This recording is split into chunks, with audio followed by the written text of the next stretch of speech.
নমস্কার বন্ধুরা, আজকে আমরা চলে এসেছি ইতিহাস প্রসিদ্ধ বানগড়ে বর্তমানে কাজ চলছে। চারদিকে বাউন্ডারি ওয়াল তৈরি করার কাজ চলছে। আমরা এই দেখুন বানগড়ের সেই বটবৃক্ষ।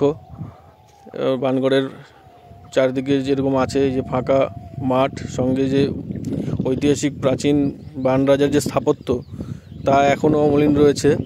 চারপাশে এই যে এখানটায় বিকেলে করে প্রচুর স্থানীয় লোকরা বসে আড্ডা দেয়। এই যে পুরনো সেই দেওয়ালগুলো, যে বান রাজার আমলের সেই দেওয়ালগুলো, তার ভেতর দিয়ে চলছে এবং পরন্ত বিকেলের এক অপরূপ সৌন্দর্য পরিবেশ। এই সেই পুরনো পাথর এগুলো খোদাই করা আছে এবং আরও বানগড় খননকালে যে আরও পুরনো যে পাথর মূর্তিগুলো উদ্ধার করে সেগুলি বালুরঘাটের জেলা সংগ্রহশালায় মিউজিয়ামে রাখা আছে। আমরা চাই সেটি আমাদের